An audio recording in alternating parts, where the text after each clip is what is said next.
The Importance of Solitude. The greatest thing in the world is to know how to belong to oneself. Michel de Montaigne. Thousands of years ago, when human beings were mere hunters and gatherers, when our lives did not have a fraction of glamour as it does today, we used to sit by the fire at dusk and in the stillness of the stars recollect and anticipate the next day's events. For the majority of human history, there was always, by virtue of circumstance, times in the day when individuals were forced to be in their own company. Whether they liked it or not, there were few sources of passive entertainment to lean on when there was nothing much to do. For most people in our smartphone age, however, things have changed drastically. Never before in the history of mankind were human beings subjected to a greater dose of stimulus as we do today.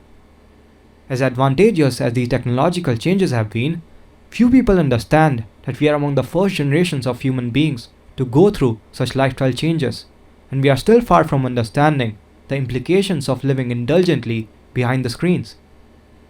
One such implication that we'll discuss in this episode is the rapid decline in the time we spend in our own company.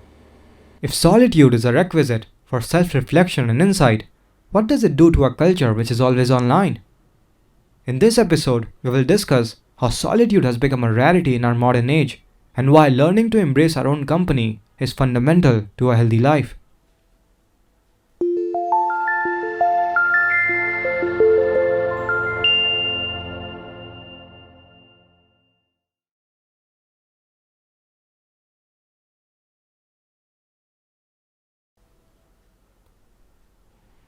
If you want to be full, let yourself be empty. Lao Tzu. According to the Christian mythology, Adam and Eve, the first of all human beings, were allowed by God to live in the blissful heaven. There was no suffering for them, and they could, like God Himself, live in perfect peace and contentment. There was one rule, however, not to eat from the tree of knowledge, which, if they did, would give them the knowledge of what is good and bad. Tempted by the devil, however, Adam and Eve ate from the forbidden tree, and as their punishment for their disobedience, God banished them from the Garden of Eden. This, in Christianity, along with all major Abrahamic religions, is known as the fall of man, or the original sin. It is believed in these religions that the suffering that underlies human life to this day is the result of this original sin committed by Adam and Eve. When I first heard this parable, I couldn't help but think how knowing what is good and bad could possibly be so grave a mistake, even if it's just a story. But over the years, I realized that there's certainly more to this allegory than I'd initially intuited. In fact, in a recent episode about shadow, I discussed in detail how dividing experience into good and bad can lead to serious inner conflicts. Born innocent, most of us get corrupted by the world, invited insidiously into seeing everything from the beliefs and prejudices of our culture. Over time, our perception is invaded by so many rights and wrongs, goods and bads, that we stop seeing what is actually out there and get cluttered and suffocated in our own interpretations. Our open childlike perception becomes contrived and clouded, and our lives become what Buddhists call the endless wheel of suffering, a constant seeking of what we believe is good and a constant avoidance of what we believe is bad. And between those two extremes are we, stuck, struggling like a rat on a wheel, never reaching, yet always reaching out. No wonder Adam and Eve were warned to stay away from the tree of knowledge. The point is that as we grow up, we all metaphorically eat from the tree of knowledge and get lost in the labyrinth of good and bad, right and wrong, losing touch with the Garden of Eden of our childhood innocence. In fact, being conditioned in this way is not only inescapable but also necessary for our survival. Before we can learn to be individuals, we need to learn how to function in a group. After all, we're all dependent on each other for our survival. We are thus raised according to the beliefs of our social groups. The language we speak, our very own name, what we eat, how we eat, the kind of clothes that we wear, our values, our knowledge of the world around us, all result from social influences. We're all externally conditioned, more so than we usually think. Carl Jung aptly described this condition when he said, quote, The individual is deprived of the moral decision as to how he should live his own life, and instead is ruled, fed, clothed, and educated as a social unit, accommodated in a proper housing unit, and amused in accordance with the standards that give pleasure and satisfaction to the masses. After many years of such conditioning, we all seem to share a common worldview. We even desire and abhor similar things. In fact, it is not far-fetched to say that most of us become mere imitations of each other. There's nothing original left in us. And although we become relatively skilled at survival, our beliefs carefully align with those around us, we lose something important. We lose ourselves. The very social conditioning that we need to survive as a group is not necessarily good for us as individuals, but there's certainly more to life than just survival. The world, said Krishnamurti, is torn by conflicting beliefs, by caste and class distinctions, by separative nationalities, by every form of stupidity and cruelty. And this is the world you are being educated to fit into. You are encouraged to fit into the framework of this disastrous society. Your parents want you to do that, and you yourself want to fit in.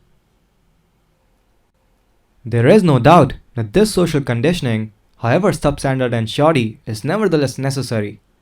In his hierarchy of needs, psychologist Abraham Maslow explains how social needs are fundamental to human psychological development. If these social needs are thwarted, especially at a young age, it can have adverse effects on our psyche. But once one established enough, Maslow argued, and acquainted with the ways and tricks of the world, he or she needs to face inward in order to mature further. Beyond this point, living as a socially conditioned caricature will not be enough. In fact, it will only feel like an obstacle to one's well-being. This is when the individual needs to turn his or her back to the world, metaphorically speaking, and begin their own unique journey inwards. The problem, of course, is that in our modern world, it is increasingly getting difficult to take a break from society. As a culture, we have undoubtedly bought this idea of constant connectivity, and the little time we did get in our own company is now spent in front of our smartphones. Even if there's no one to talk to, there are always endless movies you can watch, things you can buy online, browse your friends' social feeds, play video games, or constantly check how many likes you received on your new selfie. We will do almost anything but be alone and quiet. Most people are ignorant of the extent to which they stimulate themselves in this way and the amount of time they spend in the state of mental busyness. That this has led to a mass psychological distress is not a coincidence. Rates of depression and anxiety among the new generations have more than doubled since the last 2 decades. Fortunately, there's a very good reason behind our infatuation with social media and the constant dependency on screens to stimulate our minds. What if, let me suggest, these tendencies to connect and to stimulate our minds are not modern at all, but age-old human proclivities that have merely gone into hyperdrive since the rise of internet? To substantiate this idea, let me walk you through a very interesting finding. In the late 1990s, neuroscientists discovered that some areas of our brain were constantly active even while we were resting and apparently doing nothing. In fact, what they found was that during leisure, our brains were even more active than when they were engaged in a task. And since this constant brain activity was observed to be the default condition of our brain, the parts of the brain associated with this non-stop activity were collectively called the default mode network. Here's an image of the default mode network of a normal person's brain at resting state. The yellow region signifies some activity even though it is completely idle. Not long after this research, it was discovered that the regions of the brain that light up during social activities are virtually identical to the default mode network. In simple words, when we are not doing anything, our brains are busy fantasizing about our social life. We are consumed by self-other thoughts, daydreaming about the past and future. Obviously, you don't need neuroscientists to tell you that.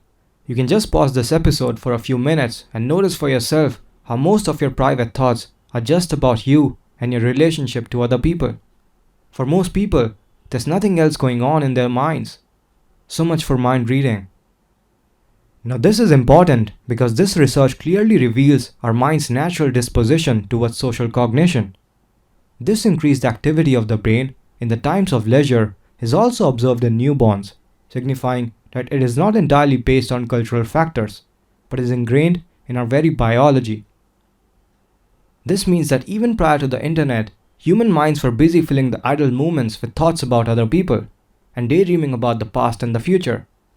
Now think about this. What would happen to such a mind, which is biologically wired to spend most of its time entertaining self-other thoughts, if you feed it innovations like Facebook or Instagram? No doubt we would be hooked, and no doubt we would be interested in spending so much of our spare time checking our smartphones. It is also not too difficult to understand if this arrangement creates an overall increase in the default mode activity of our brains, which, like we saw earlier, is responsible for these self-other thoughts. And this is exactly what is happening. So why is this relevant to our discussion? It is important because an increase in default mode activity is associated with many psychological afflictions, including social anxiety, loneliness, depression, addiction, and schizophrenia. Too much of these self-other thoughts are undeniably harmful for our mental health. Our brains have an innate tendency towards self-other thoughts, no doubt, but only to a certain extent. Too much of these and it becomes a problem. Here's an image of the default mode activity of people suffering from depression. You can clearly see that the default mode activity increases for someone who is depressed. The issue at hand is that the constant connectivity on social media could very well be feeding the non-stop activity of our default mode network and making it more severe. What else are you doing on these apps but constantly seeking social validation? Posting selfies and checking the number of likes you receive. And what do you think this constant self-validation is doing to your brain? Think about it. If the increased frequency of self-other thoughts is associated with loneliness, anxiety, and depression, then no wonder that the rise of these social media apps is perfectly correlated with the increase in loneliness, anxiety, and depression among the new generations. Who could have predicted that the very technologies designed to connect us could make us feel more isolated and lonely? Ironically, the solution to our sense of separation doesn't lie in more connectivity, but in respite from such connections, in solitude. Which brings us back to our original discussion. The wisdom that too much social is not good for our health has always been present throughout history. The peoples at immersion are to be taken in small doses. In our day and age, however, spending time alone is going out of fashion, which is problematic because solitude is the ground of deep thought, of self-reflection, and inner transformation. But then what exactly is solitude? How do we define it? Is it the same as being physically alone? Not quite. To understand this, let us go back to the default mode network again. Something very different was observed when neuroscientists scanned the brains of advanced meditators, yogis, and monks. The brain activity of these individuals was quite in contrast with that of most people. Here is the image of the same. As you can see, there is an overall decrease in the default mode activity, so much that it is almost off. What is more intriguing is that the default mode network is not just quiet when they are meditating, but virtually inactive throughout the day. This means that these individuals are obviously not indulging in self-other thoughts in the privacy of their minds, even when they are surrounded by people. Now this tells us two things. First, that the reduction in default mode activity is the mark of a peaceful mind, which is something we all want. And the second is that true solitude is more than just being physically alone. In a 1580 essay titled Solitude, French philosopher Michel de Montaigne intuited this perfectly well when he wrote, quote, "In ridding ourselves of the courthouse and the marketplace, we do not rid ourselves of the principal worries of our life. Ambition, indecisiveness, fear, and desires hardly abandon us just because we change address. They pursue us into the monasteries and the schools of philosophy themselves.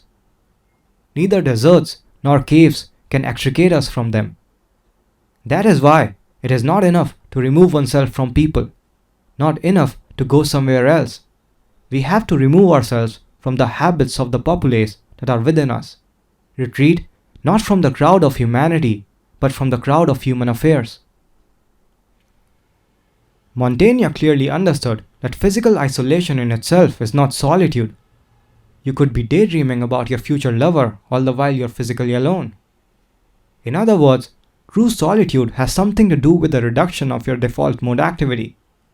It is about the cessation of the non-stop chatter of your mind, of your obsession with the past and the future, of your fantasies about yourself and the world. The society is not out there somewhere, but literally in your head. And to truly take a break from it requires a break from this inner social life that you constantly visit without even realizing it. Armed with this understanding, let's finally explore how we can instill solitude into our busy lives. The practice of solitude.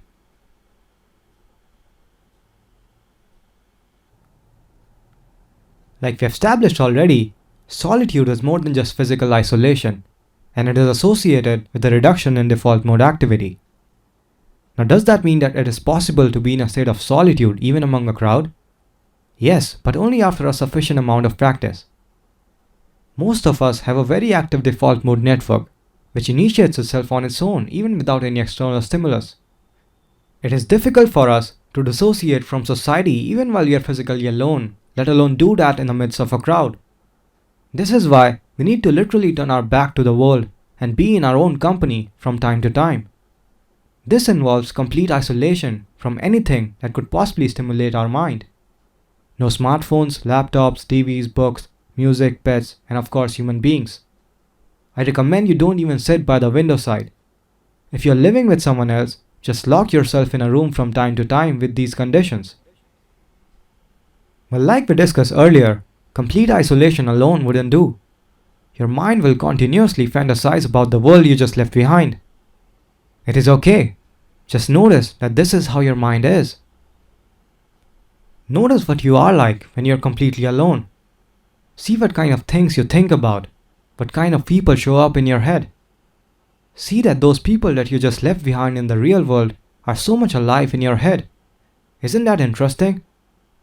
Instead of seeing isolation as a confinement, see it as a way to understand more about yourself. See it as an occasion for self-learning. Since the day you were born, the world has been telling you what you should and should not do, how you should and should not behave.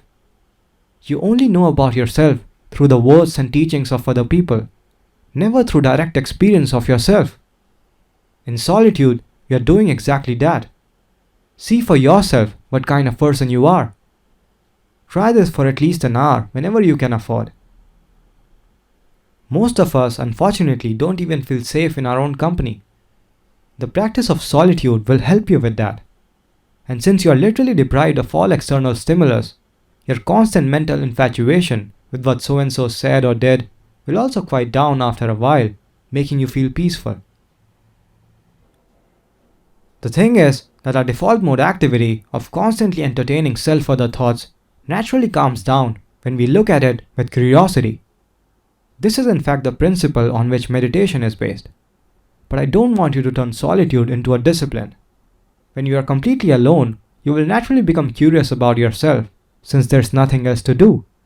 And this natural curiosity is what I want you to follow. When you will go back to the world after such retreats within yourself, you will find that this peace that you discover in solitude accompanies you in life. Experiment with this. Don't just believe me, try it out for yourself. And if you find them helpful, make solitude a frequent part of your life. Note that I'm not advocating this radical isolation out of fear or disdain of the world, but only as a response to the extremely indulgent life we lead today. I believe that in the world increasingly high on mental stimulation, we need to guard well our time alone with ourselves. As psychologist Rollo May once said, many people suffer from the fear of finding oneself alone, and so they don't find themselves at all.